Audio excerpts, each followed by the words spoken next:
welcome to my podcast where we talk about feminism. And today's our guest is Salomeei from Georgia.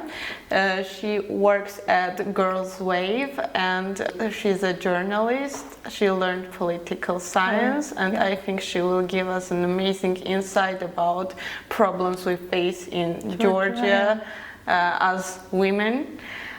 So let's start today's podcast. Hello, Salomeei.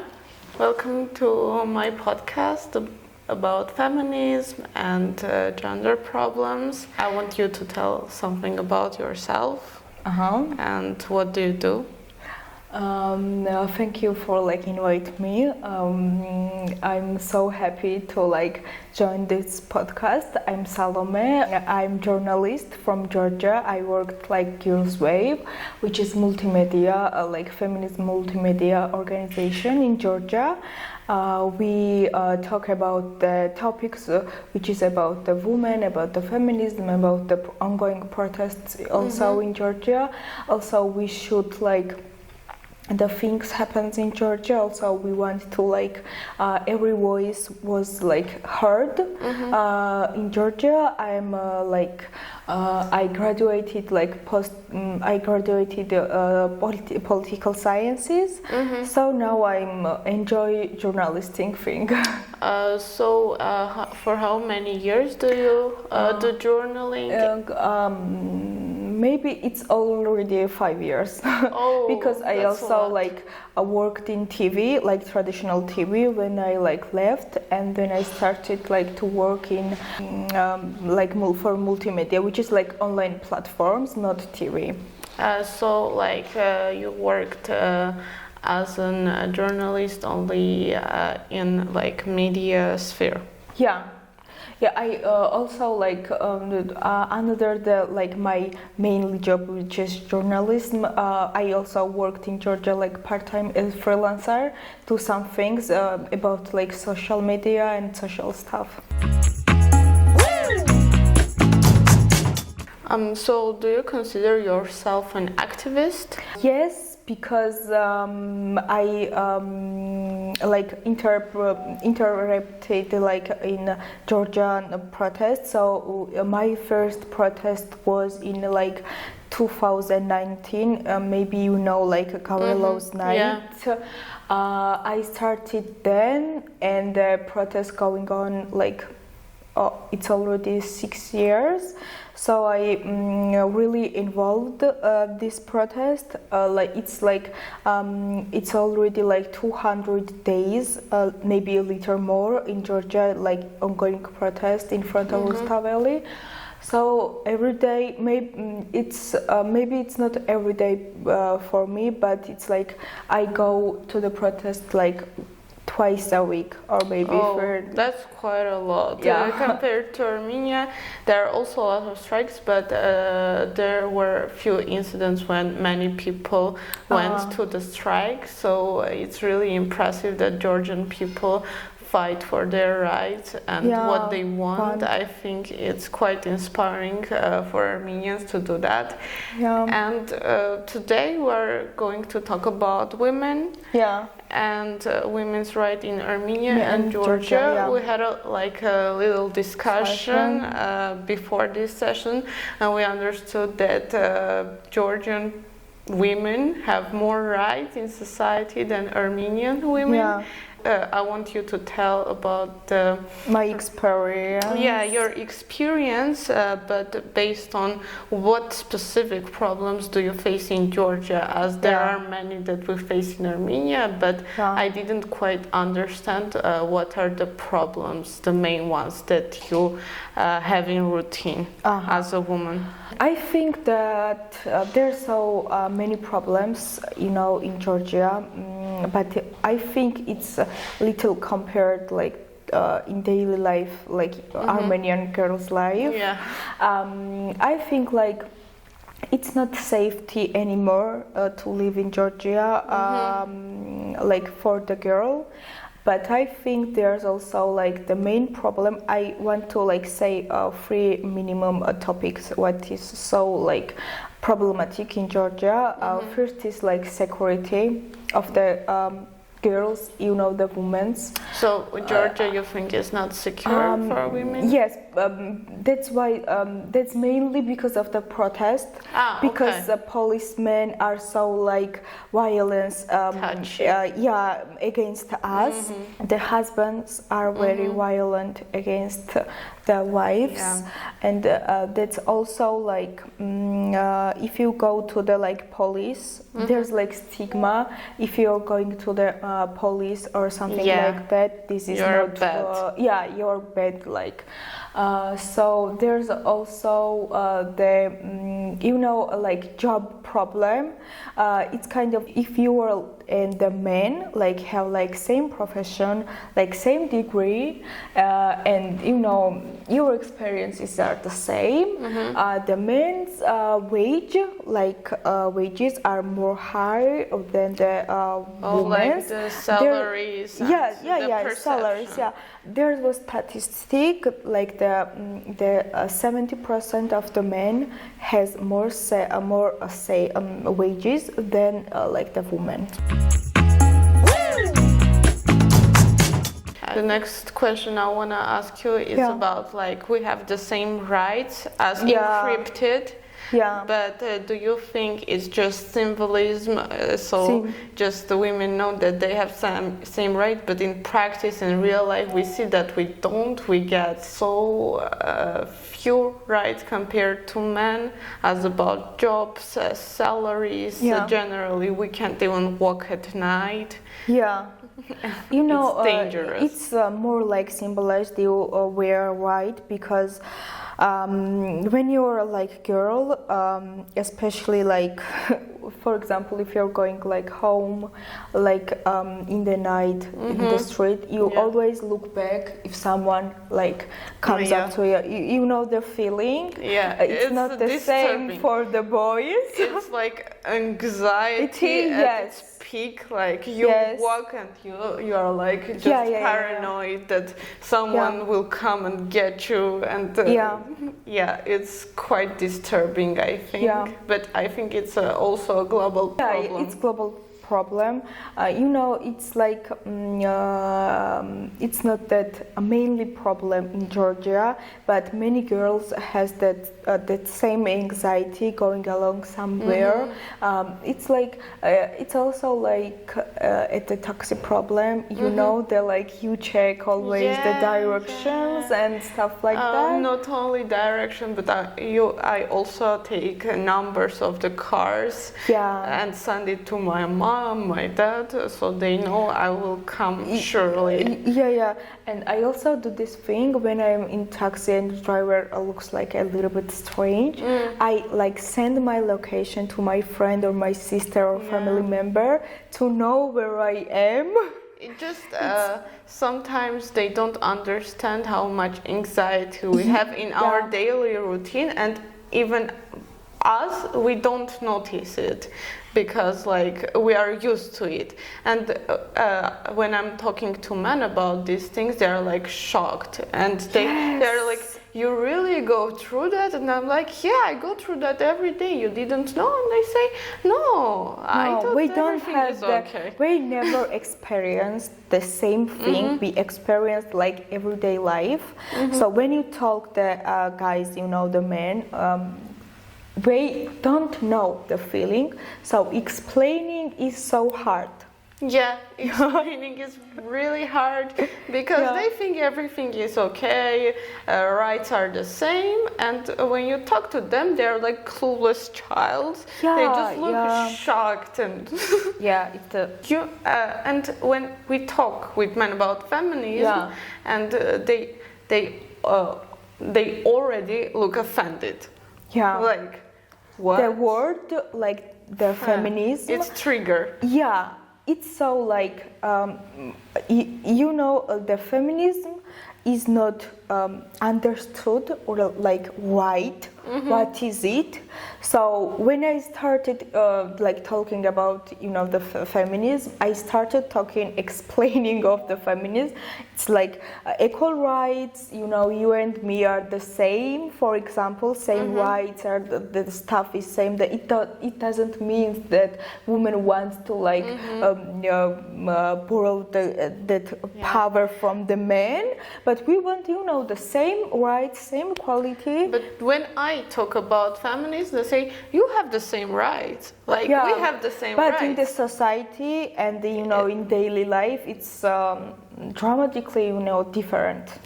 Like what experience do you have like when you talked with someone about feminism and they had a bad reaction? That's like good question. The mostly I don't know, maybe you had the same experience because both of us are the girl. Like when you talk like maybe the political like the big topic, they look you and they think you're not that smart enough to talk, but there's also like this kind of thing. Why are you doing this kind of stuff? For example, working and stuff like that, and also like, why are you talking here about the politics? Why do you care? You're the pretty girl. And you have a like pretty face. You have to like some other stuffs and this kind of thing. And we don't, we don't look like seriously. We don't get you seriously. So that's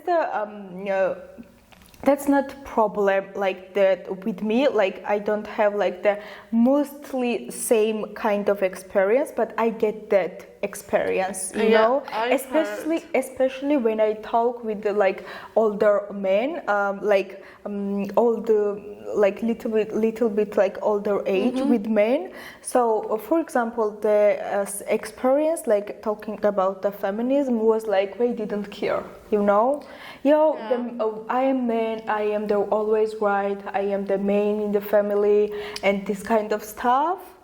And I was like, oh my god. Yeah, I get you because sometimes when, for example, my friends with conservative parents talk with their parents about feminism, they say like, don't bring that American shit to the family.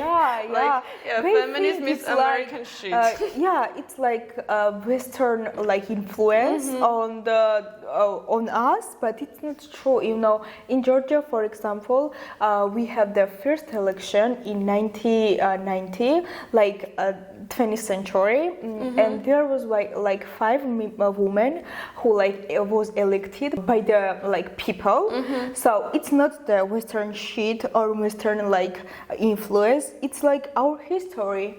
Yeah, it's history because women led, but it's also the Soviet influence to like have the families like the men are the main, and women needs to be like calm. I think it was different, same with the rights, because in Soviet papers they were like launching the papers and they were like, we give women rights to work and stuff, but it was also it wasn't sexist. It was because there was like the job like for the women and for the men. For example, that's so usual in Georgia because we already have like the bus drivers like are women, also taxi drivers, also like in finance and also in IT sphere, and we have like the women who are very smart, very like good with a good education, and I don't think like it's not modern, it's not right to think there's jobs like by gender. And if we do you think media can have an impact by showing people who have lack in education that women led and women had a voice and they can do something. Yes, I think there's also a lot of like women writer, and also like women directors and women in every sphere to like show them to like little girls and little boys, it's not about gender. It's about what you love, what you want to do. So if you want to do anything, there's always someone who tells you like you can't do that because blah blah blah. But if you want, you should do, and don't listen other people, because it's life. You come live like once. And you do everything what you want. And do you think, how can we help people to understand that? I think it's mainly it depends on the person, because my father has little some like opinions like different from me, but I always talk about some kind of feminism and other stuff with him. So now I can say that my father is a feminist, because we talked about everything, women's rights, families like schedule and stuff like that, and we finally like had agreement. But it's like because when I start like working, and I was working like as a waitress, for example, when I was like 15 or 16, I don't even remember. So my family was so proud of me because I started like my family own... didn't allow me to work. Like proud of me to want it to do something and be my own and stuff like that. And also when you got this kind of success in your job, the relatives who was like, in the beginning, it's all like, about power, isn't it? Not the mindset. If you have power over them, they will start to praise you like, oh my God, you did that. You are a good girl. Look, in the beginning, they were like, you can do that. You should do something else, or get married, or have a child, or stuff like that. But when you have like this kind of success, it's influence. They are like under your legs. Yes, it's influence, because I heard like when people were bullied in high school and they after that they become like famous or they have a successful career, they are the kids from the school, when they also grow up, say, oh, she was my friend. Oh, she was my friend. So, like, and they were bullying like that person. Oh, and now she's my friend. She was my friend. We were so close. And same with the relatives. And it's a good point that you should do whatever you want. As a woman or a male. Never do that. Never listen to people. Just go after your goals, because everyone will tell you their vision, but you always should have yours.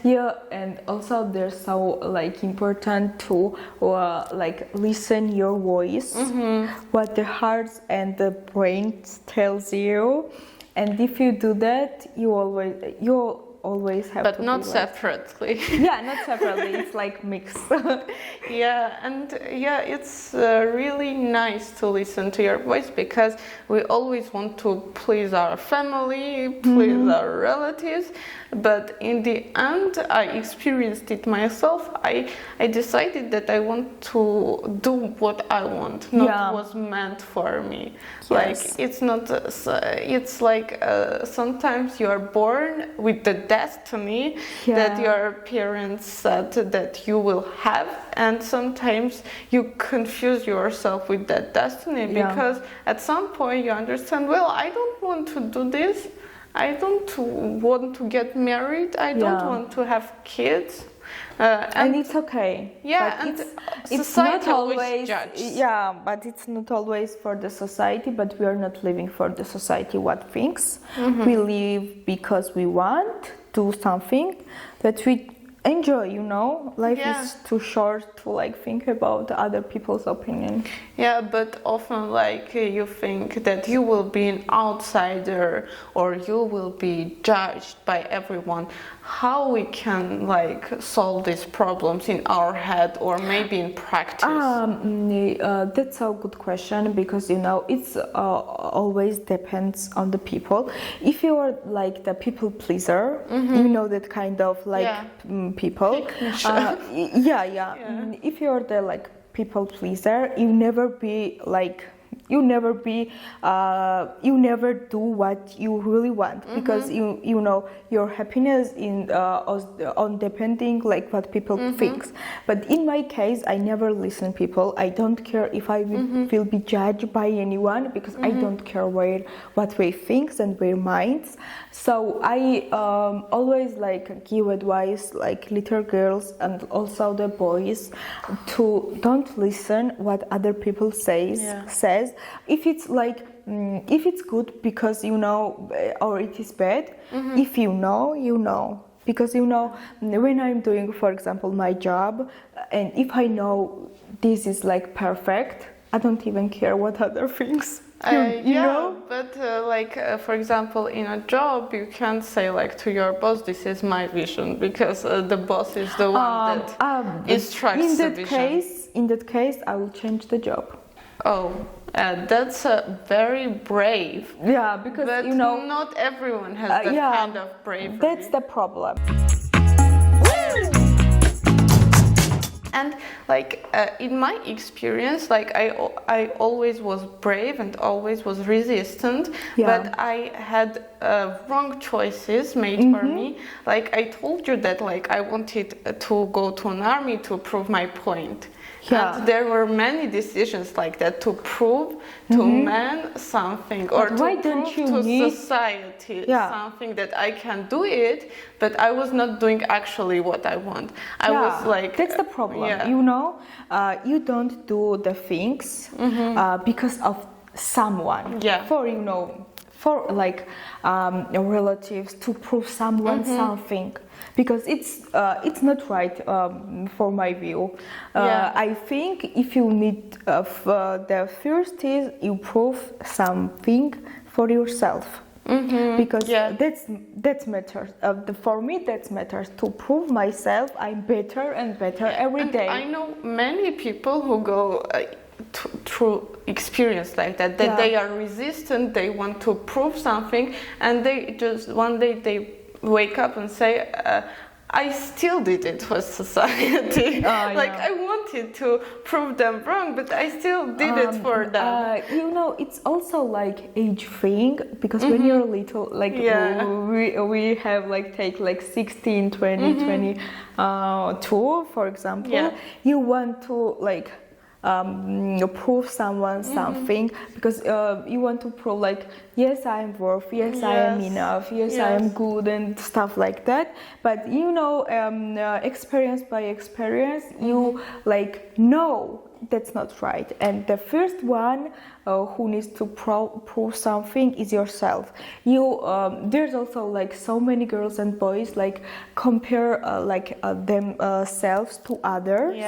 Also that is I don't think this is right, because it's social media's impact on people's mental health. Not only the social media, because it's mostly social media. But when you see like, for example, the girl like the same age, maybe you are the classmate or something like that, and they have like everything, money, good education, good everything, good health, like goes every vacation to travel and something like that, and you don't have, because maybe you are in poor family, or you don't have like everyday new clothes, you know what I mean? And you like start complaining, why it's consuming, it's eating you inside.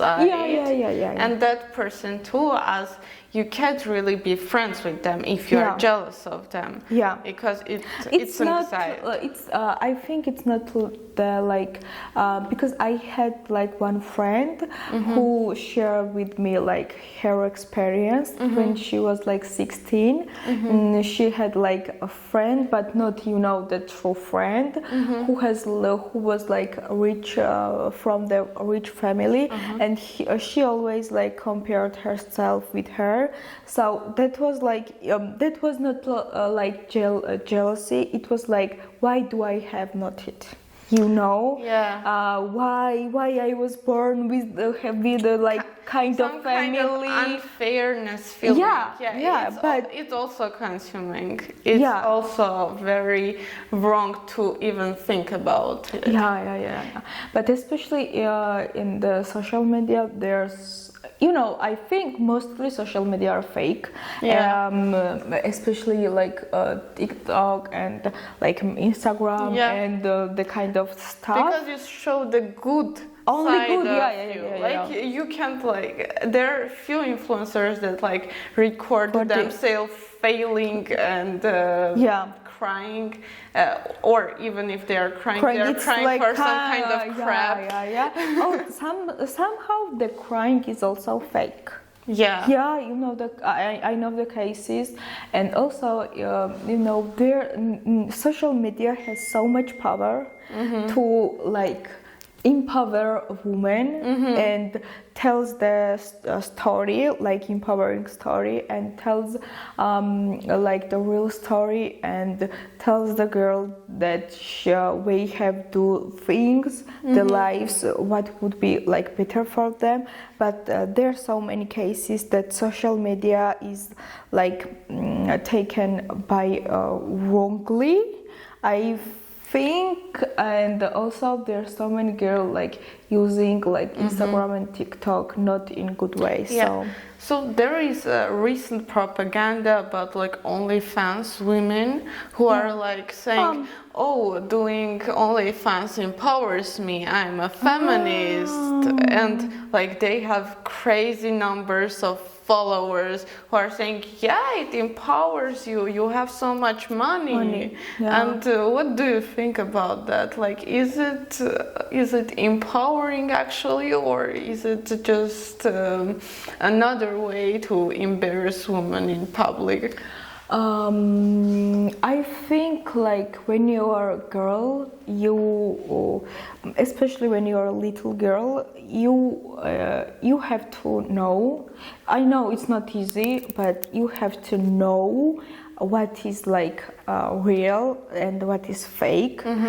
And I think it's because in the social media everyone has the like choice and right to do what we want, so we can't like ban them or something like that. I think it's more person's like choice to watch something and do like what we like and stuff like that. And also in social media recently there's so many women who the trend. There was like, I'm feminism, I'm not feminist, and I cook. And there was so many like trends, like I'm feminist and I can this, I can like build like something, I can like write, I saw a video when a girl says, I'm not a feminist, and she's riding a car. And I'm like, okay, then don't ride a car. Because go wear a skirt and wash dishes. Why are you riding a car right now if you're not a feminist, okay?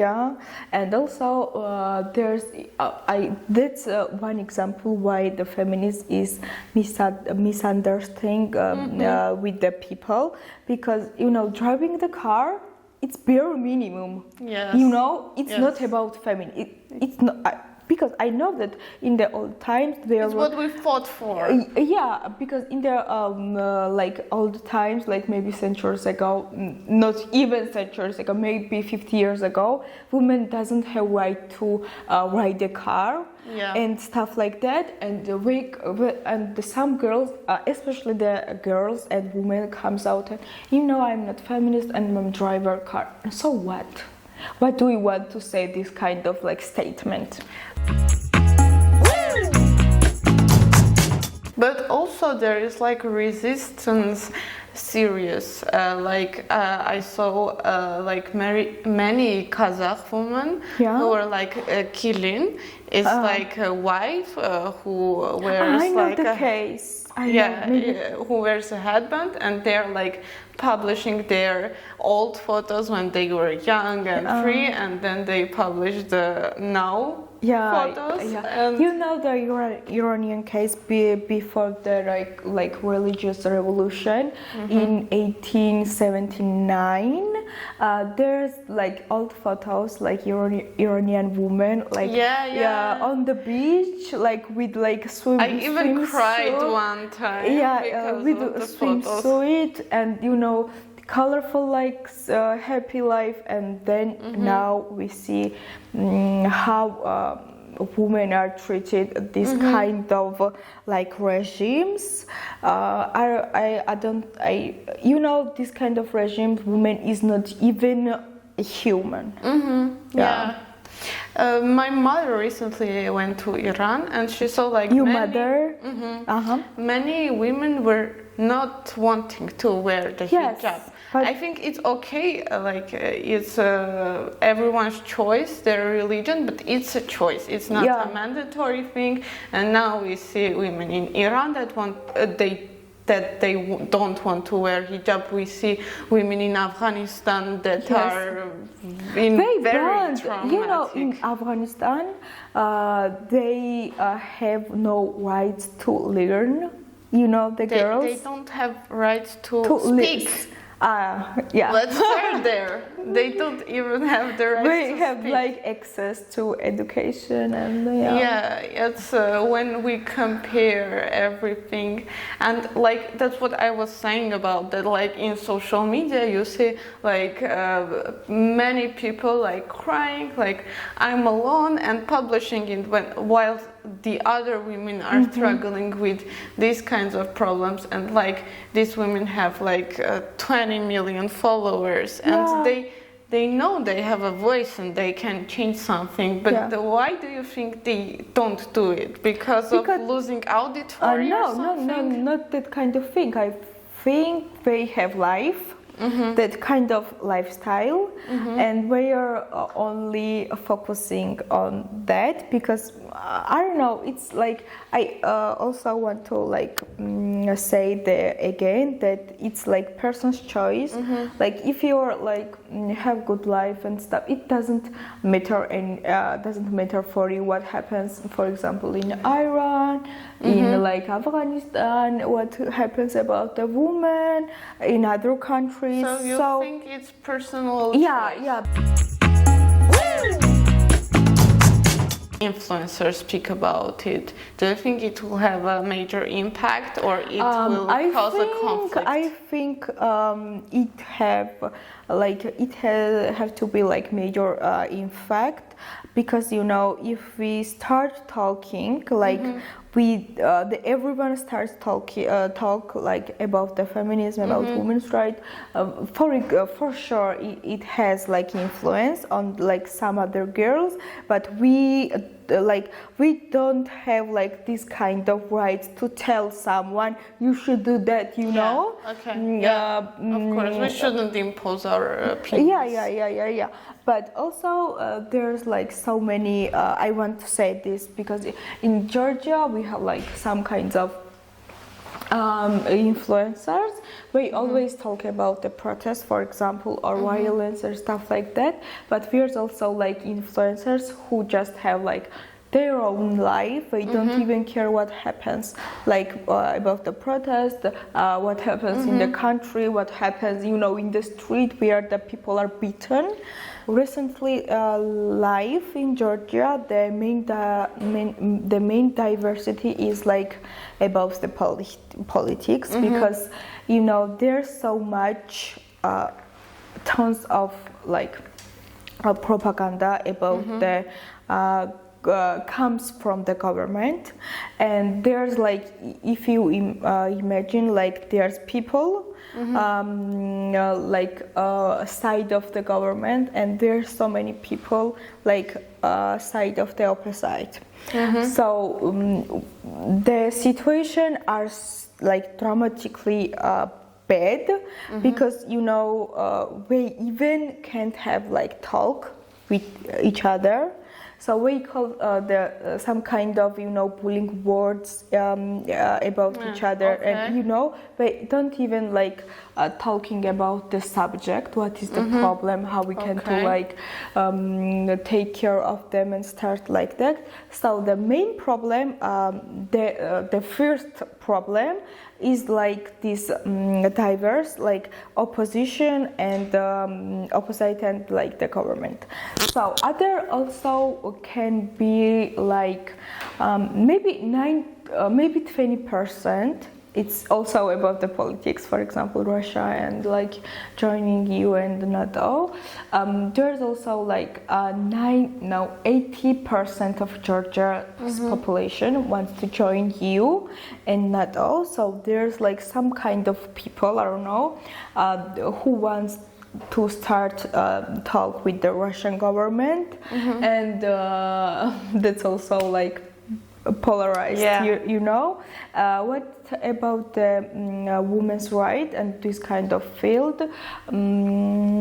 Mostly Georgians thinks that women needs to be have rights, not only in like in laws and stuff like that. In real life. It's but really it's, good because in Armenia it's not like but that. There's like a problem because in the big city and the capital city we see like the stuff is a little bit like good. But in the regions, there's also like arranged marriages, like few one, but there's still also like young girls are married in really early age, but that's also like few cases, maybe like 2 or 3. And how this regional problem can be solved? Let's conclude today's. I think that we need like a good education in school. Also, I think, for example, I think that we need like sexual education in school. But the Georgians, the problem is that they think.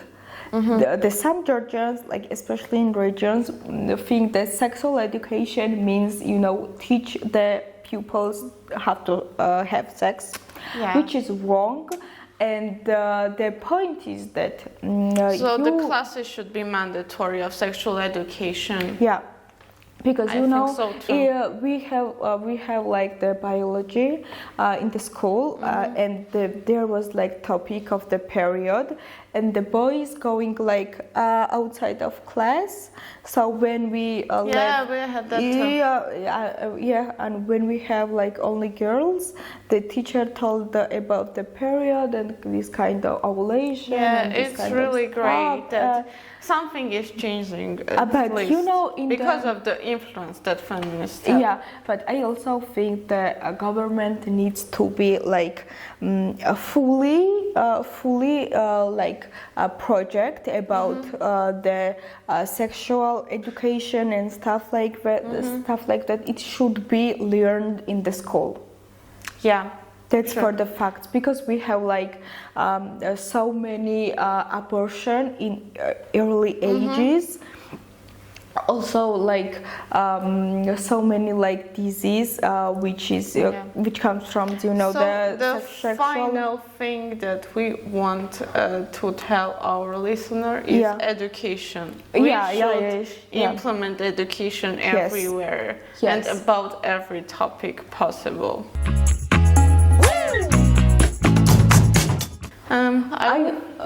I will say one thing that when I was little girl and I have like my dreams and I wanted to this and somehow the people always tells me that you shouldn't do that because you're a girl.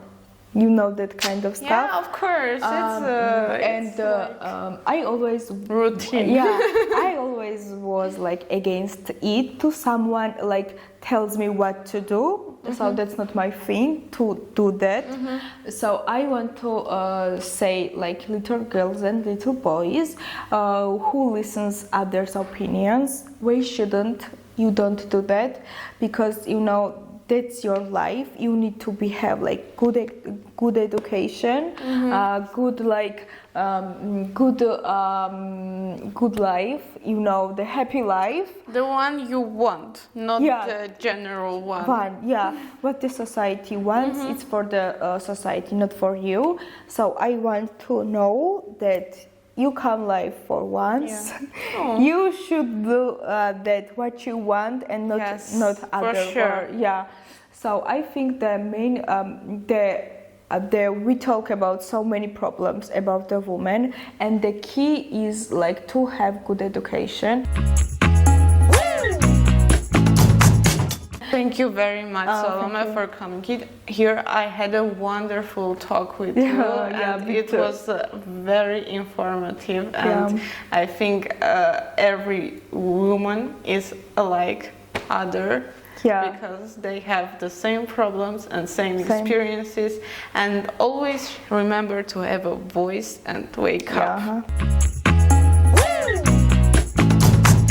First of all, thank you for this talking, because it was so nice for me, and I think our listeners would like it. So I think in Armenians side and Georgian side, we fully understand the topic and talk about the topic. And also I want to tell that don't be feared. Don't fear it. You can just do it, and when you do it, you see the results. So yes, you will see the results. So just you'll see the results. We are like propaganda. Just do it. Just do it. Simple and smart. Okay. Bye, guys. Bye.